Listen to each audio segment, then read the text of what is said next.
Everyone treats summer like it owes you happiness. Long days, pool parties, your best life on a loop. So what does it mean when you feel worse? The summer blues are real. It's why summer is one of the busiest stretches of the year for people starting therapy. Therapy is not only for when you're in crisis. Grow therapy is for all the moments when you decide you want more. More support, more clarity, more tools. Mental health isn't a destination you reach. It's something you build, and Grow makes that easier. Grow connects you with thousands of high-quality licensed therapists across the U.S., offering both virtual and in-person sessions, nights and weekends. You can search by what matters, like insurance, specialty, identity, or availability, and get started in as little as 2 days. There are no subscriptions, no long-term commitments. You just pay per session. Grow helps you find therapy on your time. The therapist you want takes your insurance on Grow. Grow accepts over 125 insurance plans. Sessions average $21 with insurance, and some pay as little as $0 depending on their plan. Visit growtherapy.com/booknow today to get started. That's growtherapy.com/booknow. growtherapy.com/booknow. Availability and coverage vary by state and insurance plan. Hey Rifters, welcome to the show. Subscribe, rate, and review. Tell a friend, tell an enemy. Let's do this. Anyways, we got a great show today. Comedian Kelly MacFarland will be here via Riverside to talk about her new stand-up special. And it's going to be great. I saw it. It's very, very funny. And you guys are going to love it. And you guys are going to love this episode. And it's really nice when I just talk to stand-up comics, because that's my will of expertise. You know what I mean? I don't really know anything about movies or adult videos or stuff like that. I just know about comedy and adult videos. So I am an expert at this. Anyways, those are my dogs barking like crazy. Of course, they always do it right when we record. This would be a perfect time to subscribe, rate, and review, and tell a friend. Just say, hey, listen, this mofo's dogs are barking. You should review it. Subscribe. Anyways, Kelly MacFarland will be here via Riverside momentarily, so enjoy Reza Rifts with Kelly MacFarland. Coming up next. From Hollywood, California, welcome to Reza Rifts with your host, Keith Reza. All right. Well, hello, Kelly MacFarland. Happy to meet you. And, yeah, thank you so much for doing this. We were talking about dogs and stuff. I also have a dog. And I have 2 dogs, and what I like to do when they bark is I like to turn on Old Yeller and say, this is what happens if you continue to bark. This is what happens. You will be probably put down. Is that what you're telling them? Exactly. But I tell them in a very, very sweet way with a classical movie. I mean, you know what I mean? That movie, when I was a kid, wrecked me. Yes. Really? Because, I mean, the whole, dying dog thing is just devastating. There's another one where the red fern grows. Are you old enough to remember that? That was like a book. No. Okay, well, don't read that to your dogs. When they're being bad, just pull that out and read it to them. Yeah. Oh, okay. The one that I'm old enough to remember is Homeward Bound. Yeah. So yeah. I can't play that one because then it's like, you guys could come back if you find the place. You know what I mean? Like, that's the wrong message I'm trying to send my dogs. You don't want to do Pet Cemetery because talk about coming back. I mean, you don't come back the same. Yeah. That's evil. So, yeah. Exactly. That's so funny. It was so weird because before you jumped on, I was talking to the producer, and we were talking about serial killers, right? Yeah. Oh, this is not my favorite topic, but this is this is my favorite topic because, the comic mind and mine kind of switches. And I wanted to ask your opinion because if serial killers, right, like say they're still alive and they did all their killing, you know what I mean? And then they got out of jail, right? And they're free men and free women. And then they did stand-up comedy. Would you pay to go see these serial killers telling jokes? It's really bizarre. Are you pulling this? Is this ripped from the headlines, Gung Gung, Law and Order style? Or you just... Maybe, I don't know. I was just thinking like this jumped in my head because here's the thing. I was thinking if Charles Manson had a comedy special, right, it would be called Helter Skelter, right? Yes. Which is so bizarre because that was the most terrible thing in the, you know what I mean? There's a few holes in your can we unpack it? Do we have time for that? Great. Yeah, let's unpack. Yes. I really want to take a deep dive with you and figure out. No, seriously. So first question, I'll interview you. So first question, what made you think of this? Because I have a very dark, sophisticated sense of humor. Great answer. And I don't know. Yeah, you don't even need to elaborate on that because you might incriminate yourself. And you don't want to do that. Right. Now, but let me ask you now so I could take over the interview. Why would you ask that question what made towards you me? think of this? I mean, we don't know each other very well yet, so I mean, I don't know what goes on in that, melon of yours. But it sounds, like, we're on the same page. It's very crazy. I always thought that Ted Bundy would be a really good stand-up comedian because he's on this list that we just wrote down. Ted Bundy. I've always thought this for real because in any interview or anything with him, he's very cheeky. And I feel like that makes good stand-up comedy when you're kind of in on the joke. I mean, unfortunately, being in on his joke would mean you're probably about to be murdered. However, I think some people might think John Wayne Gacy would be a good serial killer because he was a clown, right? I don't know much about serial killers. Look where you ended up tonight. I know. Like, this is my so. Gosh, I didn't expect this from the middle-aged lady I was having on as my guest, but here we are. But let's go back to Ted Bundy for a second. What would his comedy special be? Like, what would it be called? I think it would be like Sorority Girl Fight Night or something like that. Like very cheeky, or like he drove that Volkswagen Beetle around in the early days of his killing and would ask for help and stuff. So I wonder if it would be something about like, like Beetle help. Yeah, or like a play on the Beatles, right? Like, or it could be like Farfik Nugan, like that type of thing, like Far From Living or something like that, Yeah. And then the last one I had was Son of Sam, and I think his special would be called I Talk to Dogs. Oh, may you elaborate on that? Oh, for the folks at home, Son of Sam was the guy who killed everyone because he said his dog told him devious. And bossy, apparently. I know. That dog should have watched Old Yeller. Like, just bringing it around. I like a good callback and scene. That made me so happy. That felt complete. We can just hang out. Let's just hang out now. We did it. Okay, where can the folks at home follow and support you?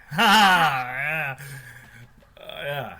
So Kelly, I think that this is fascinating because I always tell people in the comedy we're like, our paths have never crossed, and it's very weird because like we've all been doing, like I did some research. You've been doing it just as long as I have, and we've never crossed. Possible?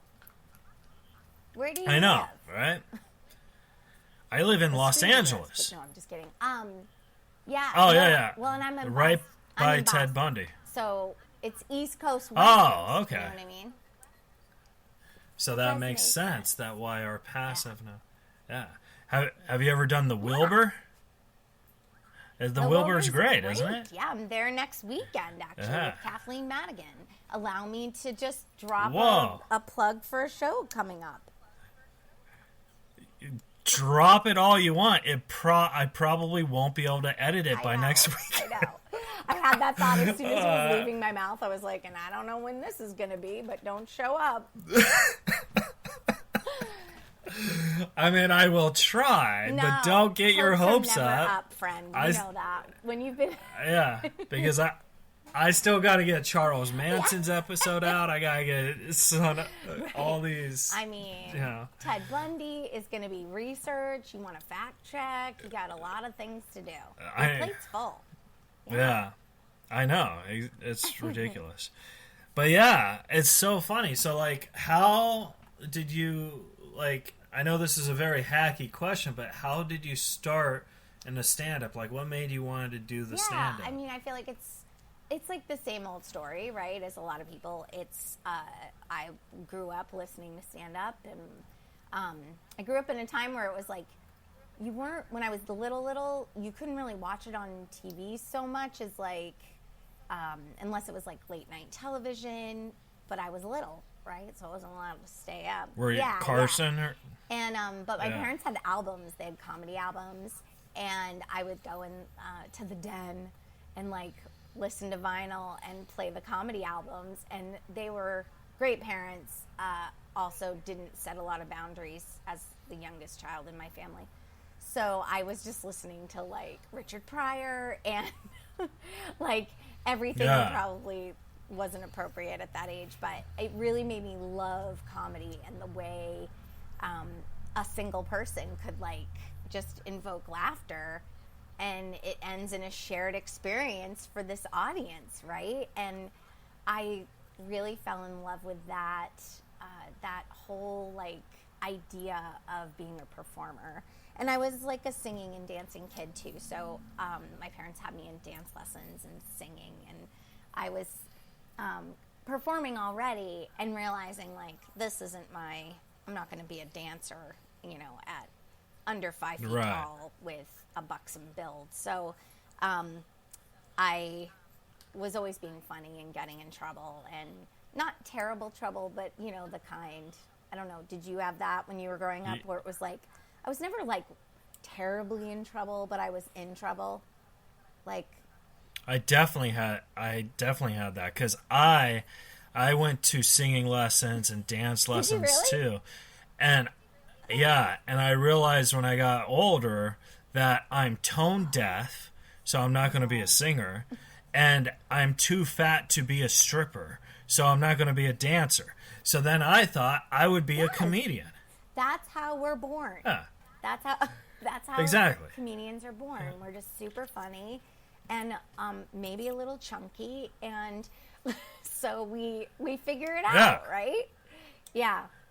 But I didn't watch the comedy albums. I just watched Old Yeller and Homeward yeah. Bound. I mean, like those were my comedy I think hits. you're a little younger than I am, so it's like you were definitely doing something different. I watched a lot of Saturday Night Live too, like early Saturday Night Live, and Dan Aykroyd, like Steve Martin, Dan Aykroyd, Bill Murray, Gilda Radner. Like that was more that goofy, ridiculous. Like your brain works differently than the typical person.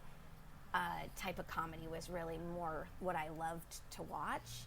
Now I would probably say, at this point of doing stand-up this long, I'm a storyteller, and I definitely like to share my crazy perspective, but I really just want to tell like fun stories from my point of view that are relatable in the end, but maybe a little different than someone might have thought about this normal everyday thing. Yeah. Oh, for sure. You said something very fascinating about your parents, where and I think that this is kind of like, I don't know, but go with me on this. I think this is weird because Because when you were growing up, your parents probably didn't put you on a leash, and you could do whatever you want. You could be like, oh, I'm going to New York for a day. They'd be like, all right, whatever, right? Stay away from Son of Sam. I don't know. And but nowadays you can't do that. Because I think parents are overprotective. They'd be like, can't go to New York. Son of Sam's there. You know see what I a mean? man talking to his dog. Back away. That dog's giving bad advice. Red flag. Yeah, my parents, I feel like, I grew up in the 70s and 80s, and, we were a little bit, off-leash kids, right? But it also, I don't want to say it was a safer world, but in a lot of ways, I'm not saying it was. In a lot of ways, it kind of was, right? Because we weren't exposed to as much stuff. Like, now, I have a stepson who's going to be 21 in a few weeks, and he doesn't know any different, that he just has access to everything in the palm of his hand while looking at his phone. Like, he is desensitized from a lot of stuff. So, I don't know. I think there's none of it's better or worse than the other. It's just different. Yeah, I kind of wish we would go back in the olden days with no social media or no phones, because if you remember, you find out the victims of Son of Sam were on milk cartons, right? And you'd be like, I'm gonna enjoy milk. Holy Lord, you know what I mean? So you get all your information through a milk, and now you're getting it all through the Netflix, TV, ridiculous. You're like a dog with a bone, to bring it back full circle. I love it. Yeah, there's definitely that milk carton thing. I was part of the milk carton.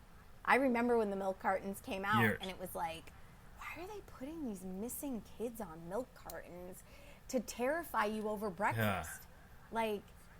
It's crazy. And not as much my dad. My dad worked nights when I was growing up.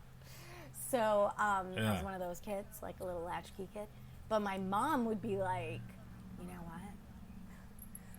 That kid's missing because they went with a stranger. You don't go with strangers. Yeah. They'll take you and they'll grab you and put you in their van, and then you'll end up dead and on a milk carton. And I was like, that escalated quickly, Mom, right? Yeah. So, we have totally different parents. My parents would be, my mom would be doing the cigarette thing, so we have that in common, and she'd be like, hey, you know what would really make you more famous, Keith? And I'd be like, what, Mom? She'd be like, if you got on a milk carton. And she'd give me advice on how to get on a milk carton. She'd be like, if someone else offers you candy, always take it. I'm like, your mom okay. was maybe trying to get rid of you, Keith. Should we talk about it? Let's talk about it. We could, but my mom, but I think my mom loved me, because that was her final words to me. But she was talking to my father. Those were her final words when she put me in a van that was nondescript and no windows in the back. She was like, "I love Bye. you." Yeah, Be exactly. Good boy. Yeah. All this life insurance money's coming in. Stay missing. You're gonna be on a milk carton, kid. You're gonna be famous one day. And then my mom, this is how crazy my mom is my mom probably collected every single milk carton. So she drank a lot of milk, where she wanted, one day it would be Adam Thomas or Juliet, she wanted all of it. It was toys at fucking McDonald's. You want all of them, you know what I mean? Do you remember the first kid on a milk carton? Probably not. You're not old enough. No. There was this kid, Adam Walsh. I think he was the first. Don't, fact check me, internet. But he was the... I'm like Joe Rogan. I have a fact checker. Fantastic.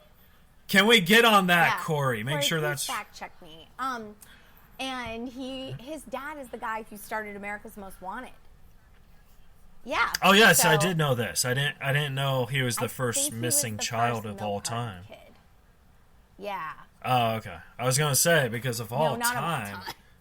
It's okay. very, I was like, okay, no, I was like, Catholicism's been around come a on. long time, so I doubt. Yeah, That's what I was gonna say. I didn't want to fact a lot check of kids you walking on home that. from church and Sunday school that just never made it home. Yeah. I was gonna say, I'm sure Adam and Eve's first child got eaten by a snake or Confidence. something. Like, I'm not confident, but all right. But first one to get on a milk cart. First one to get on a milk carton, I think, was this Adam Walsh kid who went missing, and then his dad ended up doing America's Most Wanted. Yeah. That's so terrible. I mean, the crime is terrible, but it's more terrible because the dad was like an actor, right? So like, it's more terrible because you're now on a show about unsolved mysteries where your own child was unsolved, and then when it's always on milk cartons, and you're like, I can't even enjoy milk. Do you watch a lot of crime shows? No, I'm just very sophisticated. I see. Okay, good to know. Yeah, like I have Asperger's syndrome, so I'm you're like pretty. Yeah, I'm just on I it love like that. But Yeah. excellent, thank you. So I watched your comedy special, and I liked it because comedians have this weird feeling that a special has to be an hour, and I kind of feel like 30-45 minutes is kind of like a short spot for a special because it goes straight to the jokes, and who really wants to see an hour? Like, you want to give people more. Mine You know what I mean? was long though. Did you not finish it? No. The one I saw was 43 minutes. Did you watch Wit Happens? Yeah, it was where you were in the theater and this guy introduces you, and then that one on Prime Video is called Wit Happens. Did I watch the wrong one? They're all the right okay. ones. They are all the right ones. Oh, okay. Are we promoting the wrong special? The right everything. So no, it's just so funny. I thought you were being I thought you were teasing me, and I was like, oh boy, he is adorable. Why would I I tease tease you? That is on YouTube right now. That's just over an hour, and and. So I watched the wrong one. I don't think so, because you watched something that had me in it, and to me, that's the right choice. So I'm going to tell you right now which one I already watched know. because it's If on you my- watched one that's 43 minutes, you watched Wit Happens, which is available on Prime Video, and also Wit Yes. Happens. So yeah. I filmed one last year. I self-produced and paid for it, did all the things, and that's called Hot Gnome. And I'm releasing the audio of that as an album on the 17th of April. So it'll probably be out by the time this hits your listeners. Yeah. Oh, cool. I was going to say, Kelly, you're putting so much pressure on this podcast. Next week, I'm doing the Wilbur. Tomorrow, my new, hold on a second.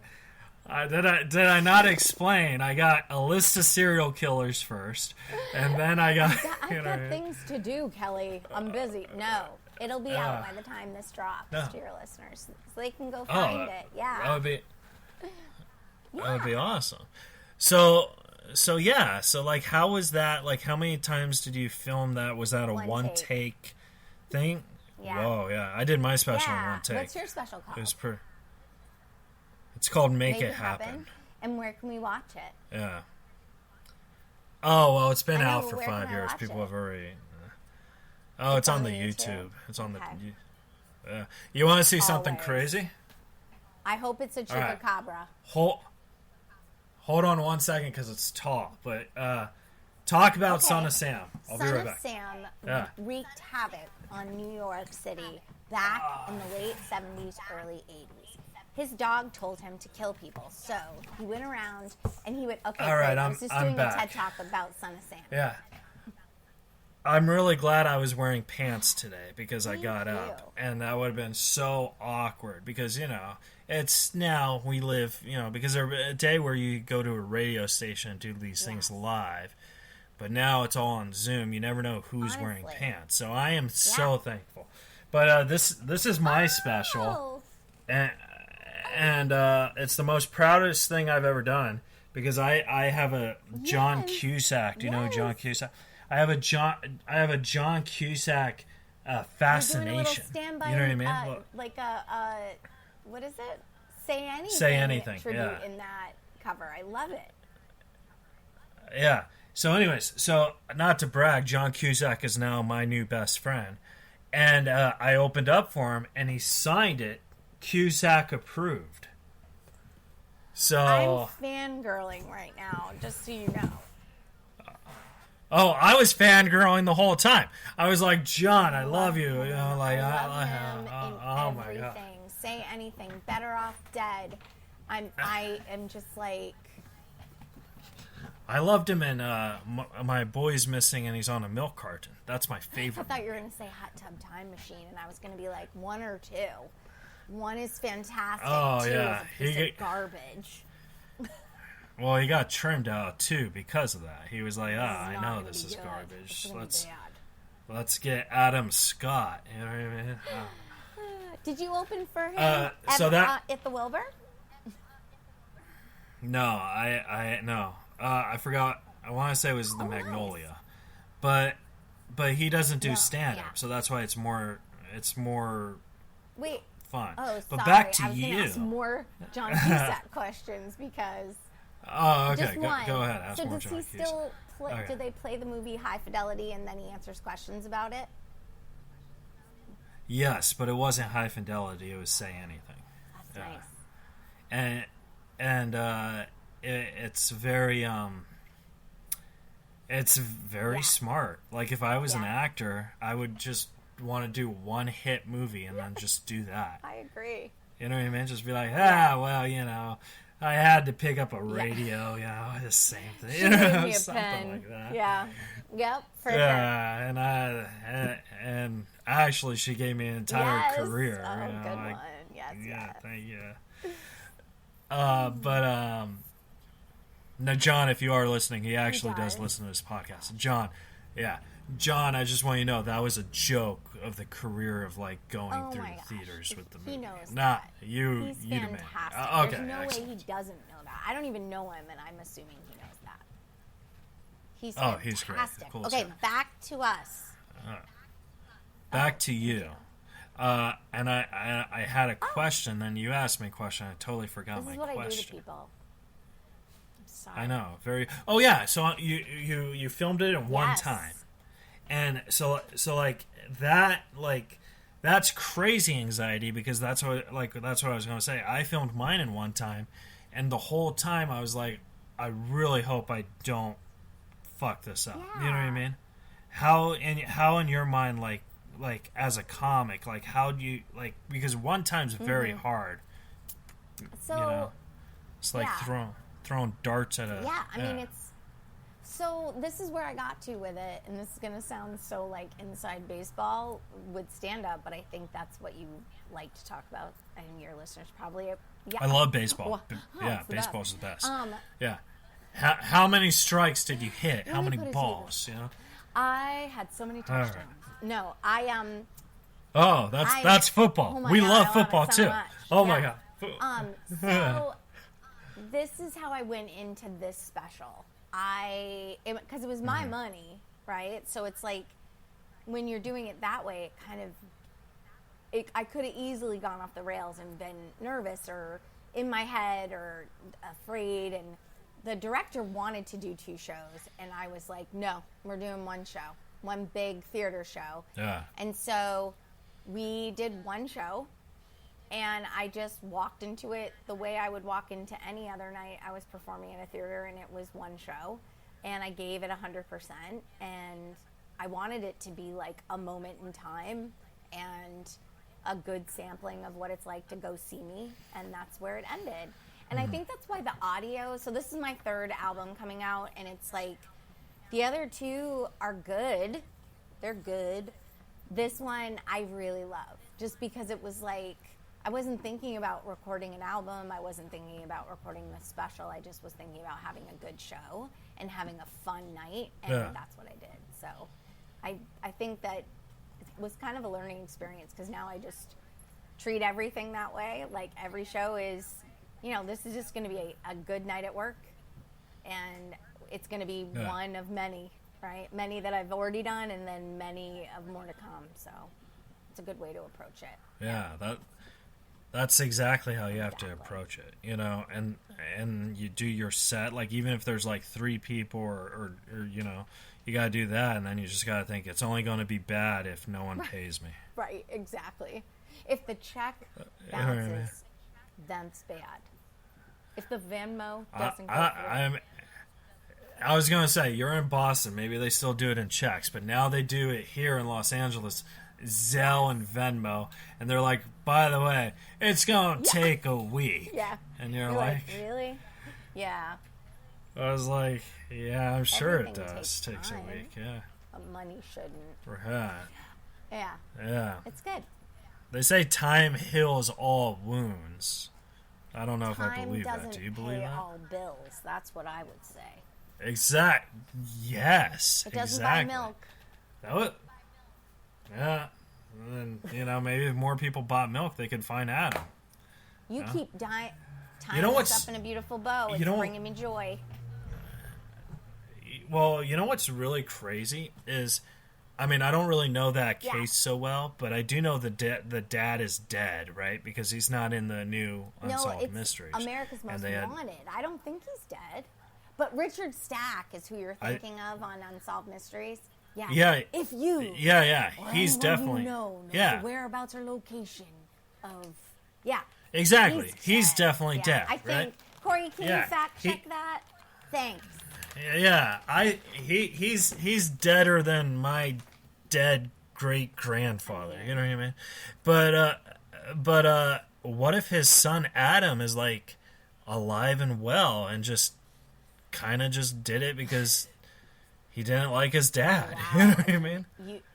Like, what if he just hated his dad's movies so much? He was like, controversial thing to put out in the world, right? I know. You're gonna get hate mail. I'm not. I might get hate mail. I don't know, but I hope not. But what I'm saying is, like, that's how my comic brain works. Is like, what if he's secretly a comedian? Who would he be? You know what I mean? Like someone we know? Yeah, maybe. I don't know. What if it's Adam Ray? I don't know. And that's how rumors get started on TikTok, Keith. No, yes, I know, but I'm trying to go viral. So rumor me up. I'm just lobbing you softballs here. I love it. I love baseball. I've never actually played baseball. I played the sport where they put the ball on the base and they say, if you hit it, that's baseball. And I hit it because it's on like T-ball? the stand. You played You know, T-ball? T-ball. Yeah. I played T-ball. I was the best T-baller in the world. That set came very gross sounding. I apologize. Best but T-baller. I was I was the all-star T-baller. You're making Wait, it that grosser. sounds just You made as it worse. grosser. Okay. T-ball to me, I never played T-ball. I played softball when I was a kid. But then I got hit in the face by a ball and was like, I don't play this anymore. And I quit. Oh my God. How was that experience when you got hit in the face? I'm not sure why I got hit in the face. I don't remember that detail, but I remember getting home that night and being like, I don't play this anymore. And they were like, everyone has can get hit. And I was like, nope, not me. Nope, I'll do an extra tap class this week. I'm not playing softball. There's something so painful about getting hit in the face where, like, because, like, Kelly, not to brag, but I'm also a celebrity as well. So, like, when you write scripts, what I've noticed, because I write scripts, in every fight scene, there's always, like, a headbutt or something. In every single movie or TV show I've ever seen, there's a headbutt. And I don't know why, because that just seems like that would be the thing you would never do and the thing that's the most painful thing to do. I wonder, whenever I see someone headbutt, I always wonder, how is that serving the situation? Like, is there a way to headbutt where you won't injure yourself? I don't know. I mean, I don't know karate, but it's one of those things. It's one of those things where, like, I agree with you. You know what I mean? Like, it would totally I don't know hurt. karate. Well, okay. I don't think a headbutt is a karate move. Well, I I don't mean, know. Yeah. I once in my life went to boxing. I took up boxing. Oh, how was that? And I actually sparred in the ring, which is, now when I think about it, Oh I'm my like, God. I mean, where was I in my life that I thought that was going to add to it? And I couldn't, I'm short, so I was really, like, able to, like, bob and weave. But, man, I took a lot of hits to the head. And I would laugh every time I got punched. Every time. Yeah. Oh, my God. Yeah, I don't know why I was doing it. I went to this boxing club, Boston Boxing Club, and this great coach, Ed Lavash, and he would be like, you got to keep your hands up. If you're going to laugh, keep your hands up. But I just thought it was so funny that I'm letting someone punch me in the face. And he's like, you don't want to be letting anyone punch you. That's not how boxing works. And I was like, Oh, yeah. I remember that night over dinner. I was like, I don't play this anymore. I don't do this. You know, you probably know this because you're a boxer, but that was a leap, friend. I'm not a boxer. But you know how to took some punches, box. Like if yeah. I say Kelly, box against Corey, you would probably win. That's what I'm saying. So, okay, well maybe that's that. Anyways, but boxing, you I think you would agree with this. Boxing is not really fighting; it's dancing, and I feel like boxers know that. That's a really you know good what I point. mean? Yeah, you have to anticipate where the hits are coming from. I can't believe we're talking about this. I'm talking like I'm a professional boxer. Really, I was a professional. Nothing. I just got in the ring like maybe a handful of times at one point in my life, and then, I was like, I'm good. I don't think I need to do this anymore. I like the workout though. I like hitting things. I like hitting bags. That's fun. Yeah. Oh, when you hit bags, you know, because you're a professional boxer, like, do you like, middleweight? Yeah, you gotta give yourself more credit. You could take on Tyson. So what I'm saying is, like, I bite.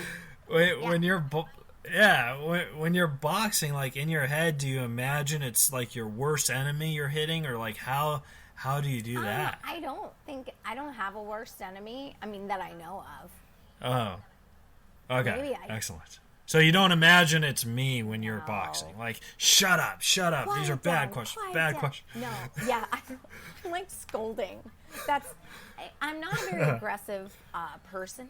I don't like to fight, so I like argue. So I think for me, I'm probably just like, that wasn't very nice, and then I'm like, yeah. Yeah. Did you ever take debating classes when you were growing up? Like, no, public speaking, yes. Okay. Debate, no. You? Oh yeah, I took debate. It was hardest class I've ever taken. To be honest, and I did it when I was just starting stand up, so I knew how to public speak. But it was so weird because they'd give you these subjects of like why you should debate and stuff. You know what I mean? And like the subject I got is hitting your children. God. And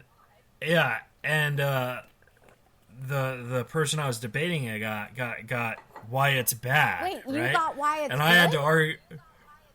I got why it's good, and I'm totally against hitting children. Right? So we're doing this, and they're making all these points. And in my defense, it's kind of an easy subject because hitting children is bad. So this person's winning. They're getting an A+. Teacher's like, this is the best debater I've ever seen. And then it's my turn, and I'm like, fucking Richard Nixon versus JFK. I'm like, well, you know, when you hit your children, you feel so much better about your parenting. Yeah, there's no good argument for that. Yeah, and I'm not a parent, so I don't even know that's frame of true. You know, so I'm reference. just like, no. I have no frame. I'm just like Bullshitting. sinking in quicksand, everyone in this class hated me because at this point I'm just making jokes, but they're like dark jokes, you know what I mean?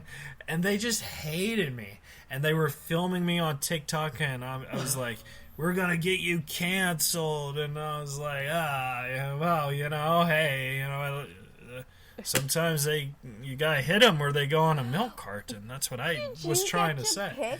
Pick your side? Oh, okay. No, I picked, no. They gave me this. No. Yeah, they gave me the we picked the subject. Like, it was like in a cup. Okay. We picked it, right?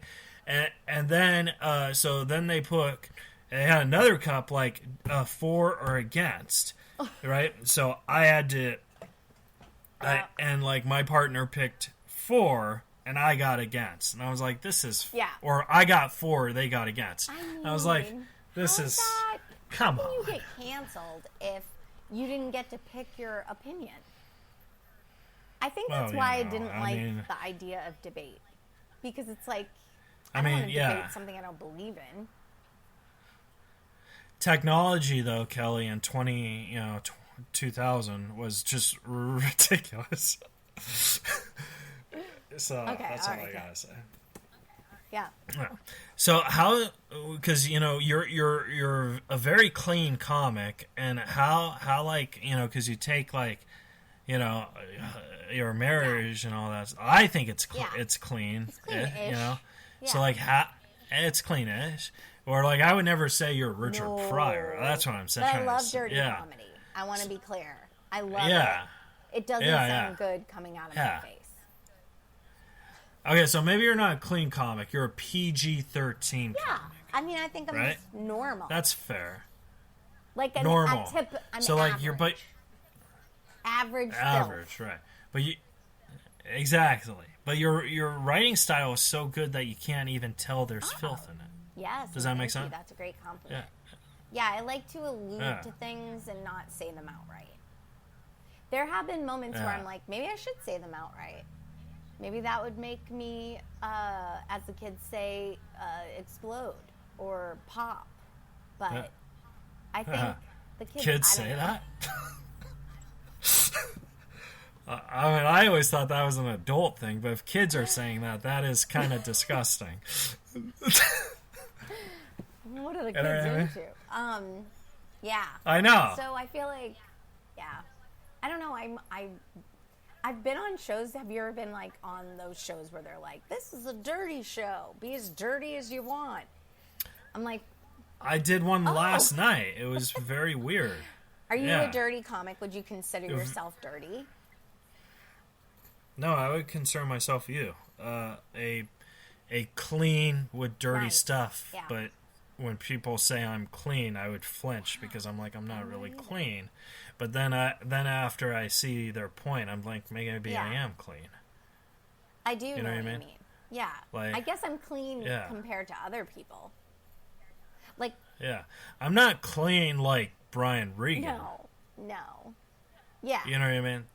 But I'm clean where like I don't have a heroin problem either. Fair. Yeah. You know what I mean? You mean you're not like all about your dick or like. You know what I mean? No, yeah.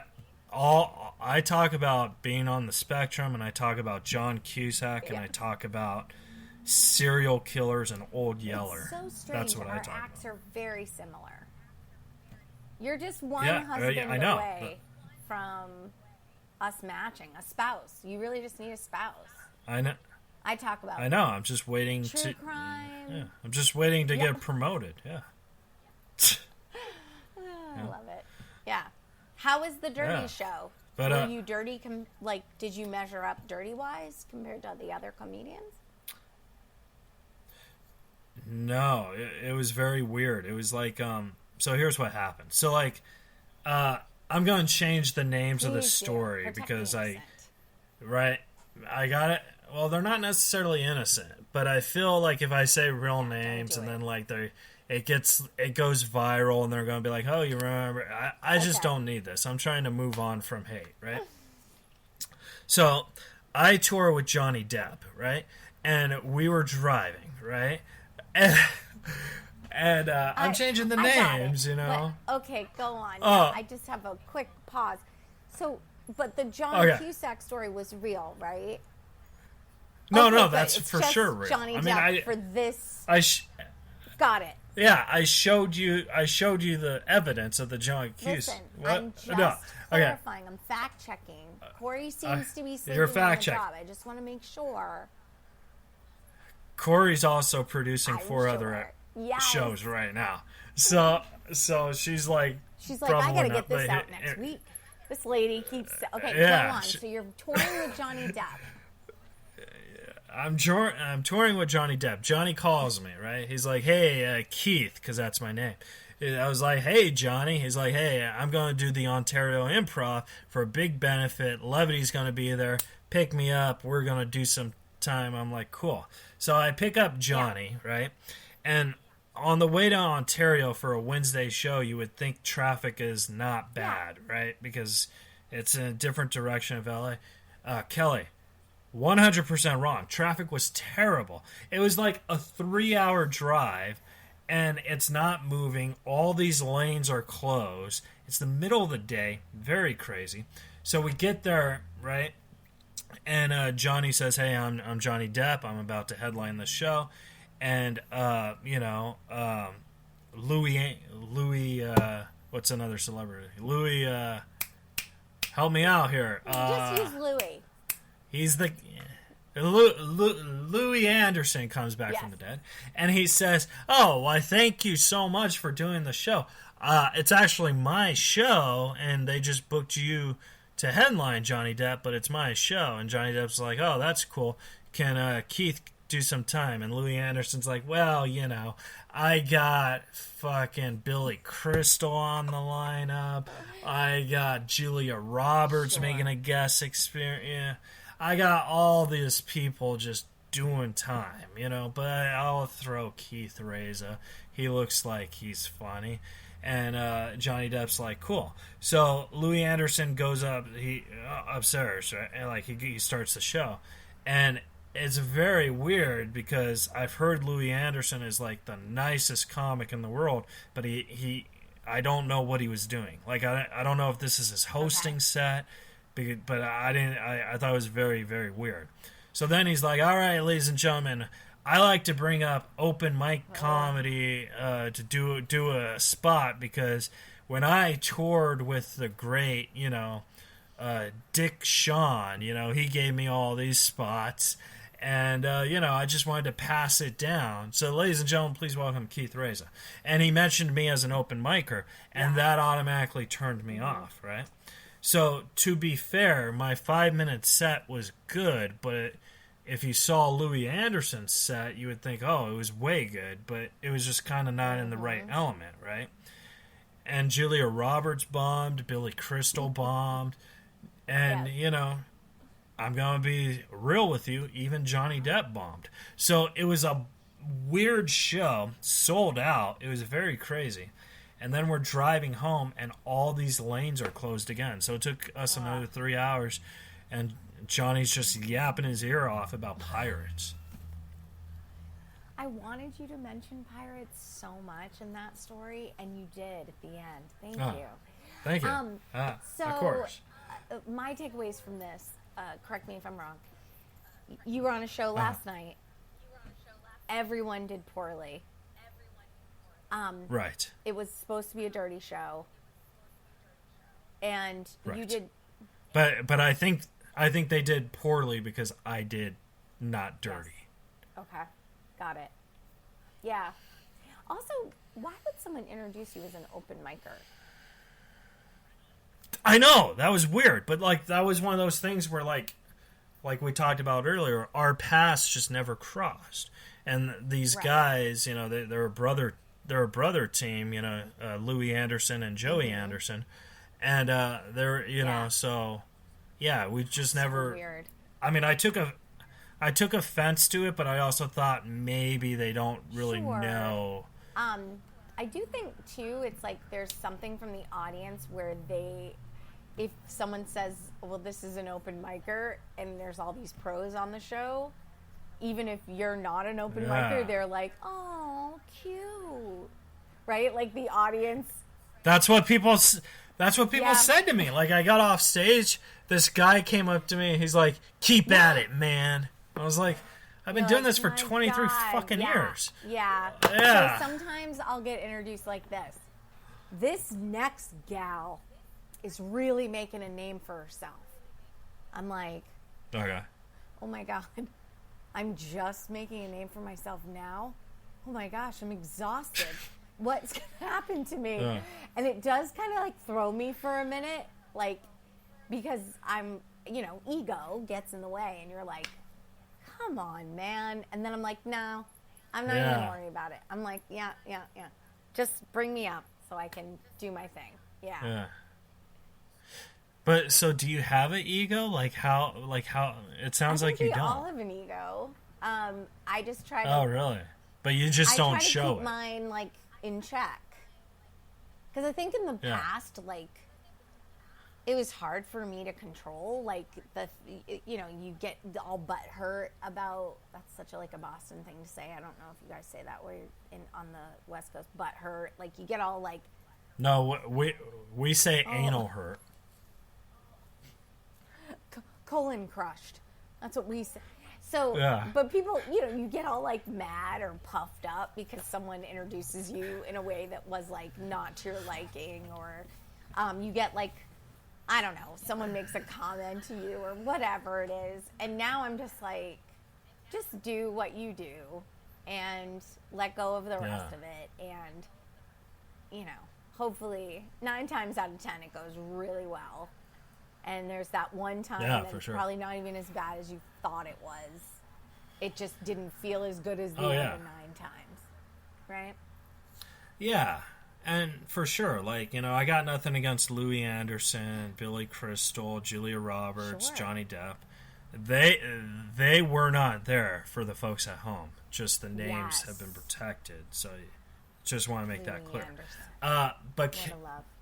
But Kelly, we should probably start the podcast now. I mean, we've been talking for 45 minutes and we haven't even really started.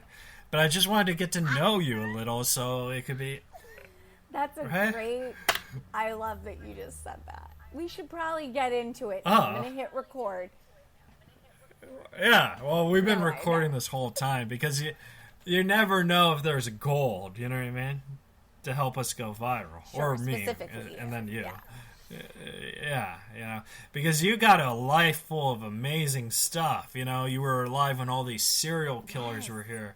You mentioned dog movies I've never heard of. You mentioned you boxing. You mentioned getting hit in the face with a ball. You mentioned touring, doing the Wilbur next week. You mentioned I have 3 specials. You watch the next one. You mentioned all this fascinating stuff. And I'm just trying to catch up. I mean, I'm probably at a VFW tomorrow night. So. Oh my gosh! What is a VFW it's for the folks at home? Organization club, like an Elks Lodge, those are hard or gigs. It's not all. It's not all flashy diamonds and sprinkles and sparkles. Okay, sometimes. No, those are important gigs, but they could be hard because. Yeah, because you're like, because if you have any jokes about death or PSD or stuff like that, they're like, what? And you're like, I wasn't trying to bring back the memories of mom. You're already in a... Where'd you go? Did I lose Kelly? And I'm back. Excellent. Kelly, before I lost you, I'll be honest with you, I have not paid my internet bill. And I was on the telephone, right? I was like, listen, you mofos, I'm interviewing Kelly MacFarland right now. You cannot do this to me. And they're like, I was like, you turn my internet back on, or I'm going to Twitter you and really get you in trouble. And I know it's not Twitter anymore, it's X, but it's still the same thing. Now, you turn it on, mofo. They're like, we're sorry, Mr. Reza. We'll turn it on right now. So, I literally, when you went away, was like, is this what happens on this podcast? He just leaves and you're supposed to say goodbye to everyone? And then... Wouldn't that be the best, though? Like, it's actually a fantastic bait and switch where it's like, all of a sudden I was the only one on the podcast. And I was like, am I supposed to say goodbye? Like, do I say goodnight? Did Corey not come in No, and say, hey, he'll be right back? editing other things. Sorry, I had to pick my dog up. Ridiculous. She's very upset. Oh, it's okay. How old's your dog? She's 4. Oh, nice. Yeah. Her name's Betty. Oh. Betty. Betty White. I love, like, named after the actress? Yeah. Oh. I got her right oh, after excellent. Betty White passed away. Good night. Say hi. Oh, so maybe Betty White, She's reincarnated in this reincarnated. Yeah. What happened? All right. Well, I feel like when you left me here alone, that this is probably a good place to stop. Okay, excellent. Where can the folks at home follow and support you? They can go to my website, which is just kellymacfarland.com, or they can follow me on. I'm very active on Instagram, and I do have a TikTok, but you're not going to see me doing like weird dances and stuff out there. Okay, cool. Yeah. Awesome. Well, Kelly, thank you so much for talking to me. And like I said, I loved your special. I'm sorry I watched the wrong one. No, you watched the right one. Oh, I watched the right one. Anyone is the right one, friend. Just watch something. Excellent. Yeah. And, I hope that I gave you some good knowledge about this serial killer mystery thing. This was actually a very enjoyable hour. Oh, like excellent. hanging out with a friend, Well, we are friends. We're comic brothers and sisters. That's correct. Like, I love it. I always say that once you do comedy, there's always a brotherhood, regardless if you know each other or not. That's why, like, you know what I mean? I do, and I think you're right because we get it. Yeah. Yeah. Exactly. All right, Kelly. Thank you. I'll see you in Boston. I will. I hope so. I hope to see you somewhere. Yeah. All right. All right. Thank you. All right, guys. That was the episode. Subscribe, rate, review, tell a friend, and follow Kelly on the social medias. And we will see you guys next week on Reza Rifts. When you need to send the perfect rose bouquet, only one brand can say they've been the floral authority for 50 years. 1-800-Flowers. Why should you trust 1-800-Flowers? They hand-select every stem to ensure top quality. And with nationwide delivery, smiles and satisfaction are 100% guaranteed. And right now, when you order a dozen multicolored roses, we'll double it at no extra cost. Don't miss out on this limited-time offer. Order today at 1-800-Flowers.com/podcast. That's 1-800-Flowers.com/podcast.